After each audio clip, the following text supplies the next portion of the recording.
Hey, Mr. Binks, you know how excited you get when I turn on the oven. You remember as well when I made you a cake. Well, we're jumping on Zoom now to speak to Avi Nagel, who is the founder of Dog and Bond, which is all about sharing baking experiences with your dog. I'm Anna Webb. Welcome to A Dog's Life.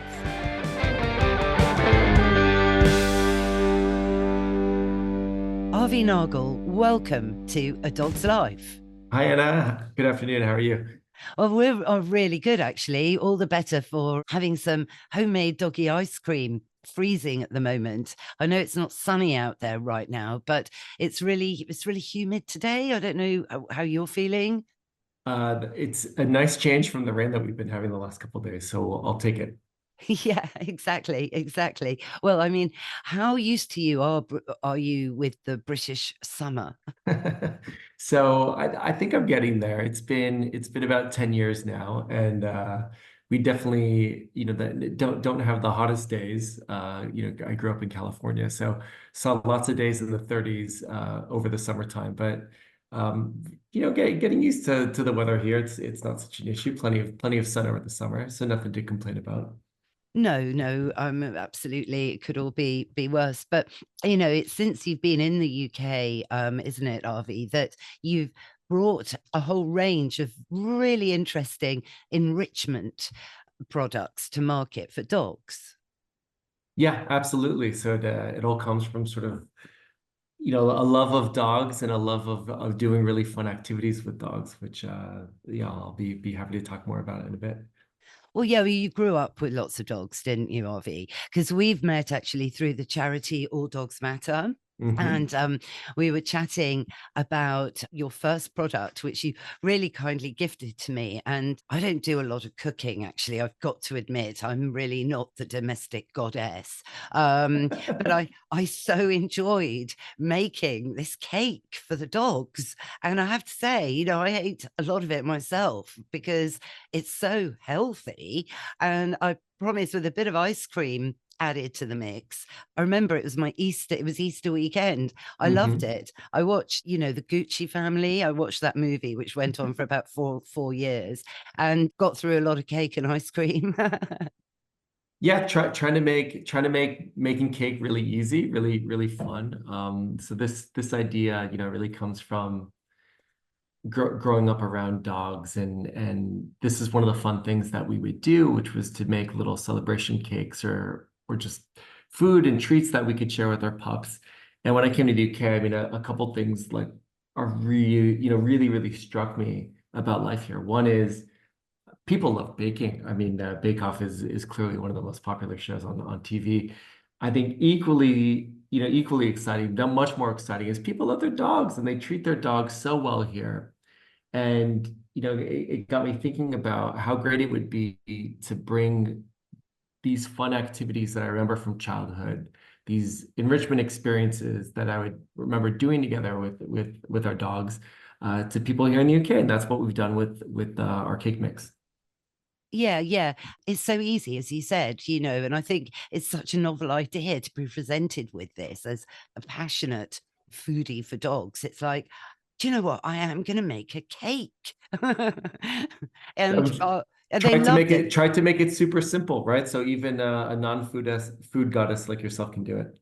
Yeah, I mean it's absolutely brilliant, and what I loved about it is the ingredients. They're all really natural, and of Hmm. course the simplicity and the fact that you do with the cake have to put it in the oven, so that creates, certainly in my household, excitement. Crumbs, the oven's going on. This is remarkable. So you get the nice smells of baking cake wafting around, and that's a really big sensory experience for dogs. Yeah, absolutely. I mean, as we know, dogs are experiencing the world so much through their nose, through their, the scent is the sense of smell is their dominant scent. And so anything that we can be doing that's encouraging that's exciting that scent, I think it's really gonna activate our dogs, and it's gonna make them, really curious about what's going on. And I think one of the great things about baking is we can be preparing the food, and and including them in part of the process. You know, it's opening up the packages and giving them a little smell. They kind of see what's going on. They see what you're mixing. When we're done with our spoons, we like to give them a little lick so they can see what it's all about. And then obviously when you put it in the oven and it all comes together and that smell as it wafts out, I mean, the dog, you know, the dogs know that there's something that's coming out that's a little bit different, a little bit special. And I think activating that sense of smell is one of the really cool things about baking with our dogs. Oh, no, I couldn't agree more. And for me as well, it's a great opportunity to teach kitchen manners. You know, I'm all for giving, you know, the dogs a little lick of the spoon. That's totally okay here. And but providing they're in a sit, perhaps. So you're Hmm. building, you know, manners and training really into the whole experience so that when you're cooking your Christmas lunch and it's all a bit hectic and stressful, your dog knows, you know, the manners of the kitchen. So, you know, they're not jumping onto the kitchen surface and eating a plate full of mince pies that could end up as being a very expensive vet bill for you. So it's a nice way of practicing these kind of boundaries. Absolutely. Yeah, no, I think it's great, but it's all the detail. I love the packaging and what I think's like the bonus ball, because guess what? I still use this, is the bone-shaped silicone tray that, you know, you do bake the cake in. Yeah. So, I've been reusing that, you know, it's fantastic. We had one of our customers talk about how they like making their Victoria sponges in the shape of a bone now. Yeah, no, 100%. I mean, well, what other shape is there apart from, you know, a bone? So no, I think it's absolute genius, really, to be honest with you, Oh, Alfie. I thanks. really do. No, I do, totally. I mean, because we are living more and more in a world, thank goodness, really, where dogs are considered, you know, part of the family. Although, you know, I do always put a disclaimer in, you know, they are not, though, little people in a No, furry suit. no. And you really get that, don't you? Because you grew up with German Shepherds. Oh yeah, yeah. Immense fondness for dogs. You know, I grew up in a house surrounded by pups. I mean, my mom was a breeder, and so yeah, I my childhood is I just think about all this wonderful time that I have with dogs, with puppies, and as you said, mo most of them are German Shepherds, not exclusively, but lots of German Shepherds in our background. Gosh, so you must have grown up, you know, as a child watching Rin Tin Tin, I would have thought. Yeah, Rin Tin Tin, and then much more than kind of watching the TV with the dogs, just endless hours of playing with them and throwing balls in the garden, taking them on walks, taking them to the park and jumping around with them. Lots of good times. Yeah, no, that's brilliant. I think spending childhoods with dogs teaches, you know, you so much, and not least, you know, the greatness of man's best friend. But Mhm. that's, I guess, why you're doing this. And I really also loved at Christmas. I thought this was great gifting because we're in a world now where gifting is something you do. Well, it's lovely to gift, isn't it? I mean, I love giving people presents. It's Mhm. That's all part of the fun of it, isn't it, Avi? You know, but your Christmas cracker arrived just before the last Christmas with your ginger biscuit mix in, and again with the little cutters and everything, like so thoughtful, and it was like enormous. So I got a shot of it actually with my little Mr. Binks, and he's got a small dog, you know, 5 kilos, and this cracker, you know, it's brilliant because it's bigger than him. Yeah, I think everything that we're trying to do, it's really, I think it's, it says it in the name. I mean, it's, our dogs are part of our family. I mean, as you said, they're not little people in a furry suit, but they're definitely family members. And and when I think about what I love doing with my family, it certainly isn't, the newest little plastic toy. It's about having really fun experiences and really fun activities together. And that's really what we're trying to do is help people connect and create amazing experiences that they can have together with their dogs. I mean, every day we're taking our dogs out for walks and we're playing fetch and catch and all that other type of stuff. But there's lots of other ways that we can create sort of fun enrichment activities that that benefits the dog, it benefits us, it benefits the connection between the two of us, and it's really fun. And I think it's a cool thing that those of us that are in the enrichment space already know about. And I think more people are learning about and they're getting excited about. And so that's kind of the space that we're trying to be in. Yeah, yeah, absolutely. And, often people just think of puppies. There's been an overwhelming purchase of a lot of dogs in the last 4 years. Hmm. So, the oldest of these will be 4. So it's a massive chunk of young dogs at the moment. But, people sometimes forget about older dogs and how to engage with them when they're perhaps not able to do those walks. They're not able to play that game of fetch anymore, or not for as long. So other forms of enrichment, and this is where I think baking for your dog is really good, because of course we're talking about, olfaction, the sense of smell, and that with dementia for dogs is their main tool. So, nice cooking smells, bringing back memories and thoughts, and, again, engaging the dog to come over to the oven, maybe have a little look in the oven as the cake's cooking. That's all really interesting, Yeah, and it's very stimulating for them also, right? I mean, maybe maybe the your dog is obviously as your dog gets towards the latter half of their life. I mean, maybe they're not as active as they were before. Maybe they're dealing with some hip or leg problems, and they can't be bounding about as they used to do. And so this is another way. When we think of kind of stimulation and enrichment, I mean, some of it is physical, and some of it is about kind of tiring them out and doing the physical activities. But I think just as important, and just as important is kind of stimulating the sense of play and pleasure and doing this from other ways. And so the smell and cooking with them, or doing little sense games and treat games is a great way to kind of stimulate our dogs in a mental way. Yeah, yeah. And the other thing, is I think the human making the cake and making the biscuits, and you're setting that time aside. So you're making an appointment to spend with your dog. And in doing that, your own stress levels and anxiety maybe drops as well, because you think, Hmm. no, this is an appointment with my dog. We're doing something. I've got to concentrate. I mean, the recipes are very easy to follow, I will say, but it still needs some focus, because you want it to come out looking professional. You know, I mean, the only reason I haven't made the biscuits, I will confess, Avi, is I don't actually have a rolling pin. I mean, that's how hopeless I am. You could always try with the your favorite canned good in the pantry. You could just put some, I don't know, baking paper around it, or plastic wrap, and try to roll it out that Yeah, I way. suppose, or yeah, I know, or a big water bottle or something, Yeah. Yeah, yeah, sparkling bottle water thing. Yes, I know, pure laziness. You see, this is dreadful. But thinking about it more and more, well, I remember when I made the cake. Well, Prudence, my miniature bull terrier, was completely intrigued, because I'd made a bit of a thing of the packaging, and Mhm. then this bone, the silicone bone mold. She was like, what on earth is this if I can't have it to rip it to pieces and play with it? So what is this? What's going on? And it was so interesting to see. But you see, my cortisol levels would have dropped.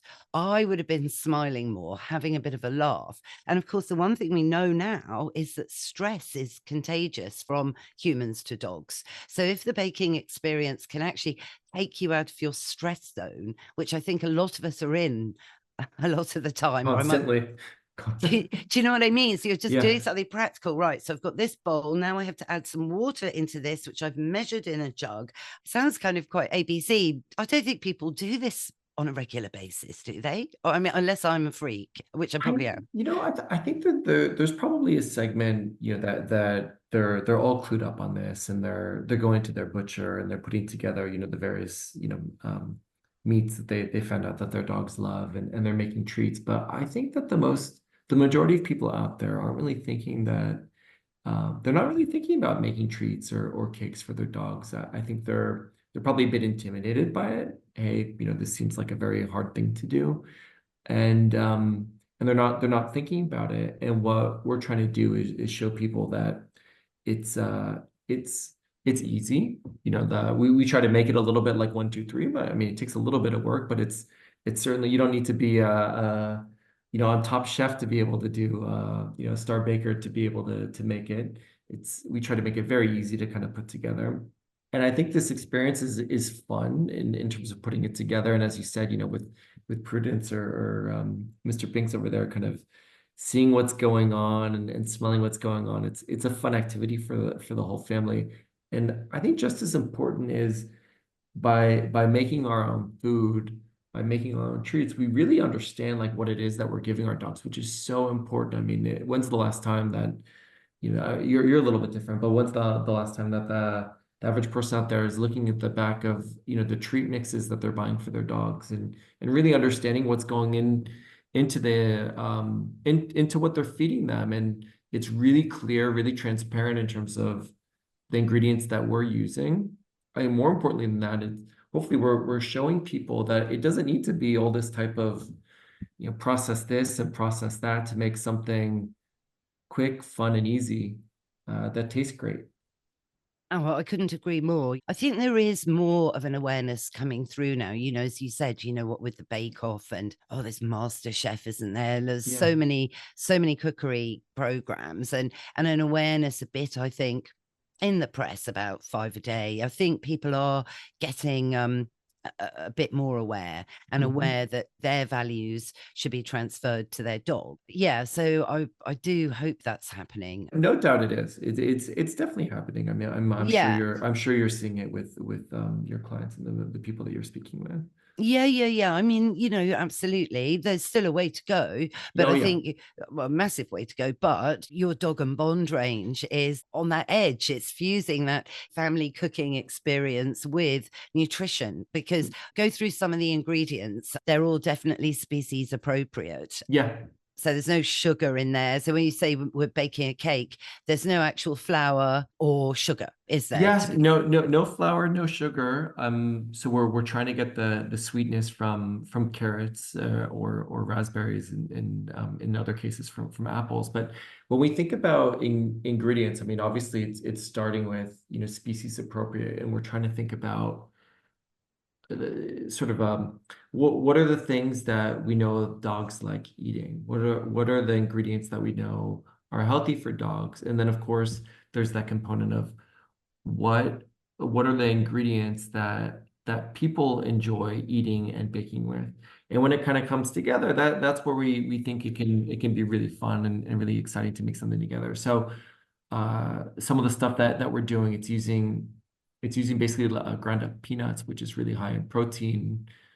We stay grain free, and we're adding some of the flavor from maybe it's apples or maybe it's carrots, where it's adding that sweetness, that natural sweetness. And then of course, as you said previously, it's organic, it's all natural. There aren't preservatives and ingredients that we can barely pronounce, much less understand. Yes, well, exactly. So it's just it's clear there's none of that in there. So and it's important as well, that you make a note that if people are adding a spoonful of peanut butter, which I do think peanuts, in moderation are totally fine for dogs, to be sure not to have a peanut butter that's got xylitol in. Right, And right. that's really made clear as well, which I think is important. So unfortunately, xylitol is an artificial sweetener that is in some peanut butters, and that can be quite toxic to dogs, can't it, Avi? So it's important that that's pointed out.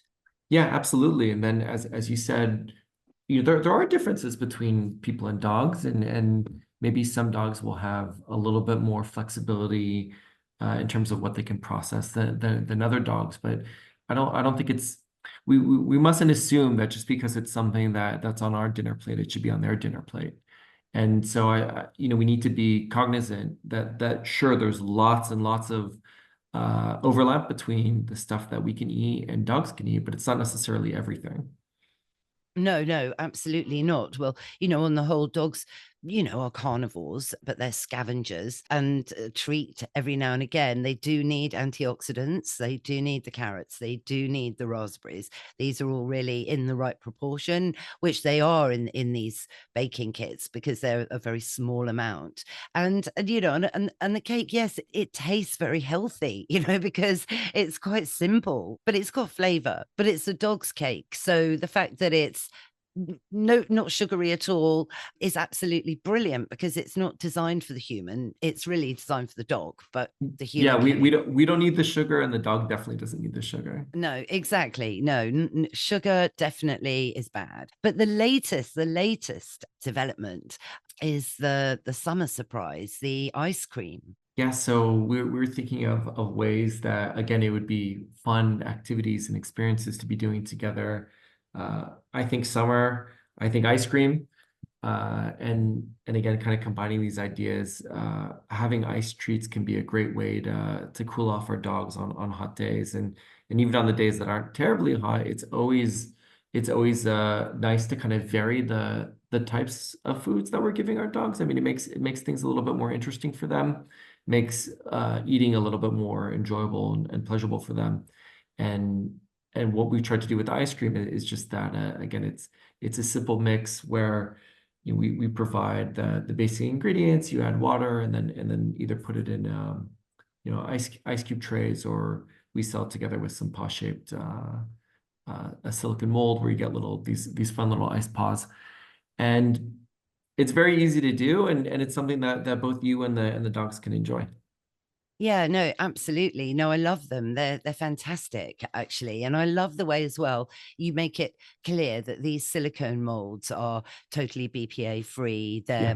Yeah, and that's so important as well, And re isn't and it? re and reusable. I mean, we Yeah. really like this idea of kind of empowering people to be making their own stuff, and giving them the confidence that they can go moving forward. So we've got these cool molds. There's lots of great recipes out there for frozen treats. I mean, the molds can also work in the oven also, but it can be something. When I was younger, it would be something simple like maybe a bit of spinach and some boiled carrots that we would grind up with some chicken broth, and put that in the freezer, and that would be something that would cool the dogs down in the summer. And there's lots of great things that we can experiment to see what our dogs love the most. Yeah, absolutely. And I love the way that you say, that dogs need variety. They so do with their foods, and making a meal out of meal times is something I really recommend people do.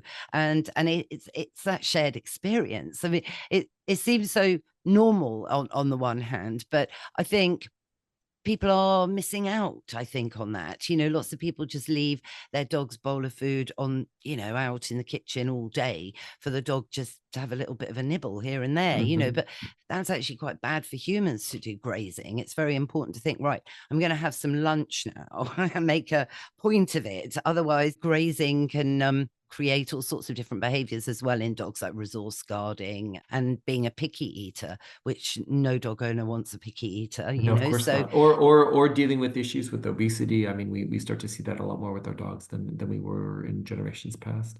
yeah, true, true. Exactly, exactly. But I think, well, for me anyway, the obesity has risen a lot because of a very grain, carbohydrate Mhm. heavy diet that's, recommended to a lot of people, and convenience, you see. But I think we have to understand dogs aren't a convenience, they're a commitment.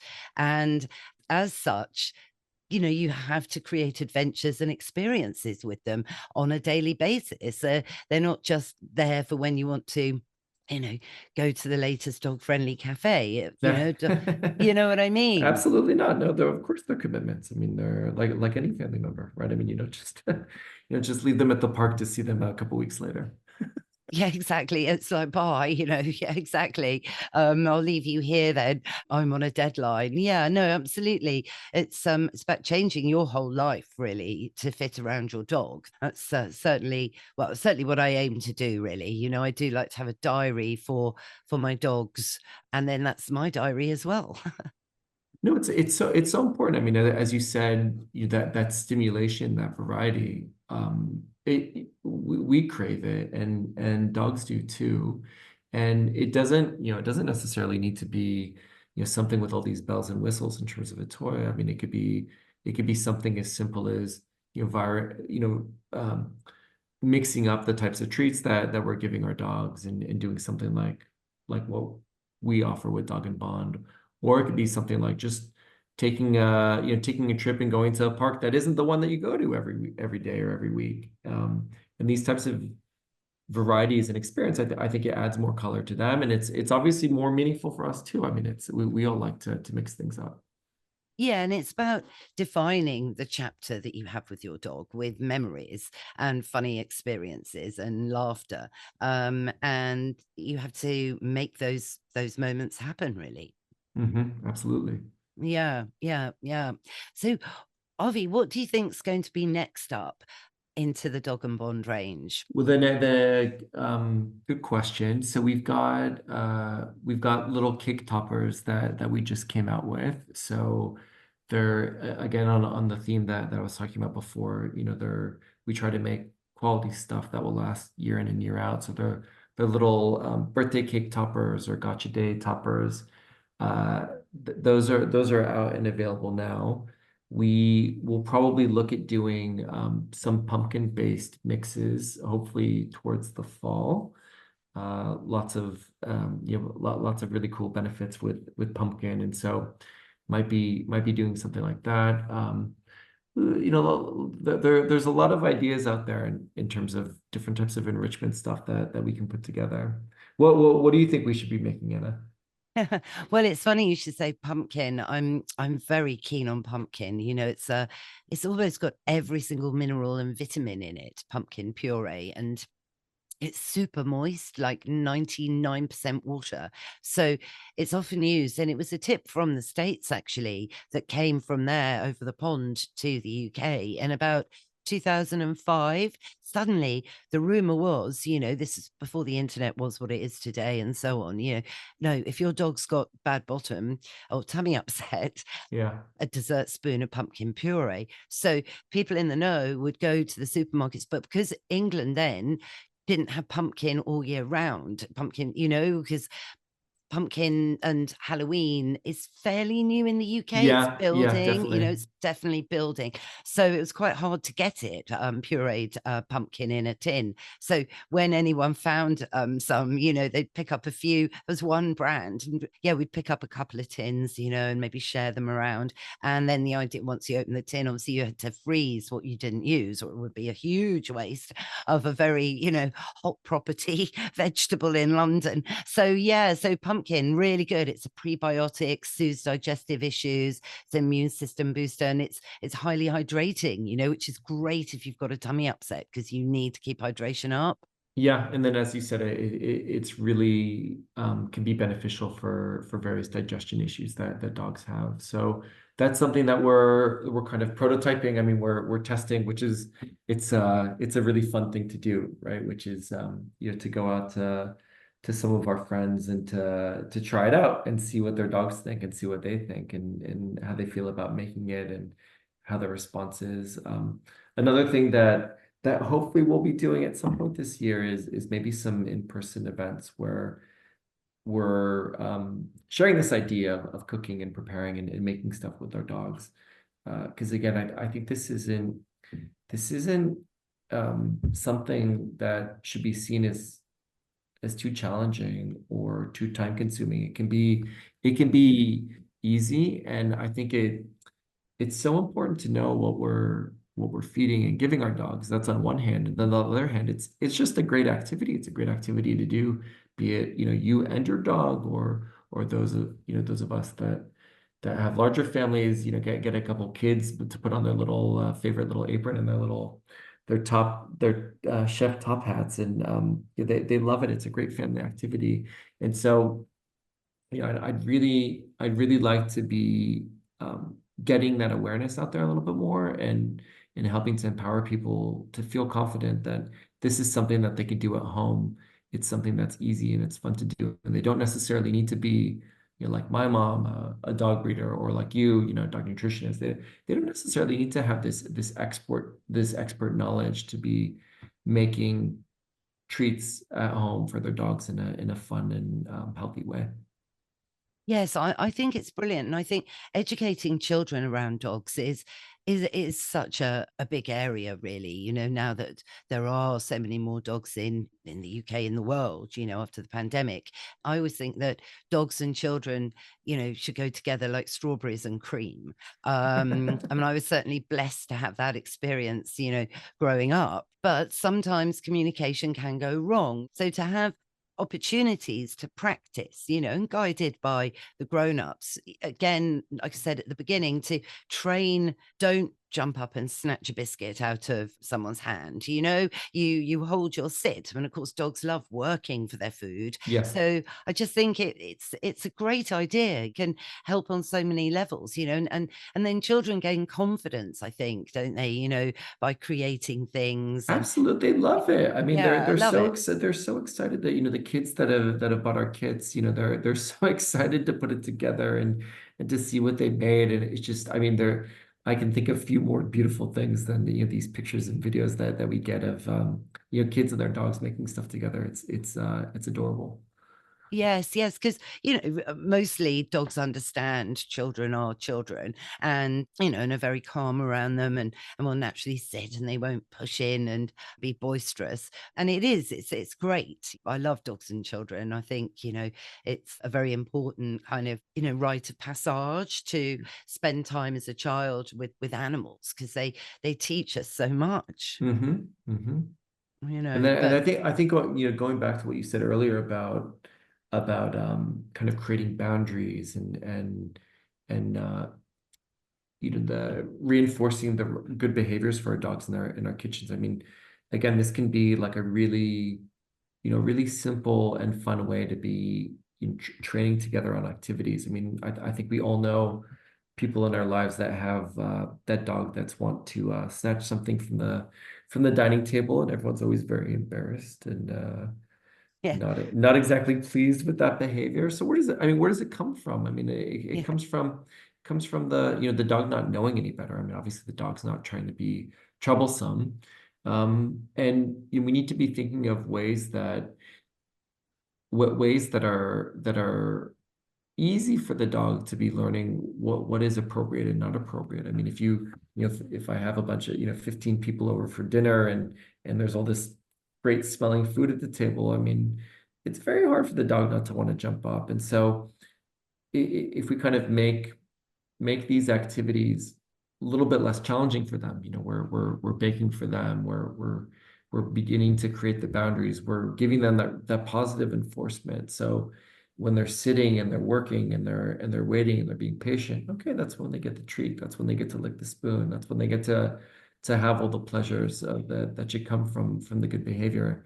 And that way we can kind of build up and reinforce all these positive things. So then by the time we have the people over and we have the food on the table, they already know that that's not what we do. We don't jump up to the table and grab food. We don't sit under Avi's leg or Anna's leg and beg incessantly for food. We know it's going to come, and it's about providing them the right environment to kind of teach them that. Yes, yes, so well explained. No, you can tell that you've had loads of dogs around you. That's it. You picture this big Christmas dinner, but everything is calm and under control, But that comes with a lot of work prior to, of real Absolutely. experience. Yeah, Absolutely. absolutely. Absolutely. Well, I'm really looking forward to some more pumpkin ideas coming through, Avi. Definitely. Yeah, that's not so long away. I mean, that's the thing, isn't it? With the autumn period running into Christmas, there's lots to celebrate, Halloween, bonfire night, of course, Christmas. So there's lots of opportunities to connect with your dog. Lots of fun things to do. Always fun things to do. And as we've been discussing, I mean, it can be more than just kind of going to the park and tossing a ball around. I mean, there's lots of really cool activities that we can be doing. And so hopefully down the line, we can be coming out with maybe, various scent games or little puzzles. I mean, we'll try to be updating our website with different activities about enrichment games that we can do at home that you don't necessarily need to be buying anything to be experiencing. That's great. No, I think this is really needed, because I mean, it is true that quite a lot of people do use dog walkers, to walk their dogs. So they're not even doing that bit of it. So there has to be some sort of communication, activity, connection, conversation. All of these words kind of describe enrichment really to me. So it's perfect. And what with, well, let's face it, Avi, summer hasn't really kicked off yet. So Mid I mid think, mid mid July. I'm not sure when people are hearing this, but yeah, mid July, and yeah. it's still a bit dicey. Now the sun's not clear if he wants to come out or not. No, exactly. So I think baking with your dog is certainly going to keep you a lot warmer and drier, even in the summer, let alone what we've got coming It's up a in the winter. year appropriate activity. It's always going to work. Yeah, it is. It's all year round. Exactly. 24/7 RV. That's right. 365. Exactly. Oh, well, thank you so much for joining us today. And yeah, I can't wait. I really urge everyone listening to check out it's dogandbond.com. That's right. Dogandbond.com. Thanks, RV. Thanks, Anna. That's our show, Mr. Binks. What did you think? Yes, it is very interesting to share experiences that all revolves around food is love. And you're right. It is time for Woof of the Week. There's so many different forms of enrichment for your dog, but don't forget that baking can be one too. I hope you all enjoyed it. If you did, go on, rate and review the show wherever you tune into your podcasts. And go on, leave a review. It really does make a difference. Thanks again, of course, to Avi Nagel for joining us today, and all the links to Dog and Bond are in the show notes. Please do go and check it out. Thanks again, of course, to Mike, my producer, for all the music and production as ever, and find out more about his firm, Pod People, at Pod People UK. And if you want to check me out, I'm at Anna Webb Dogs, or go onto my website and have a look at some of the training and nutrition packages I can offer. What's that, Mr. Binks? Yes, you're right. We will be back in your feed next Sunday. So go on, subscribe. That way you'll never miss another show. Bye for now.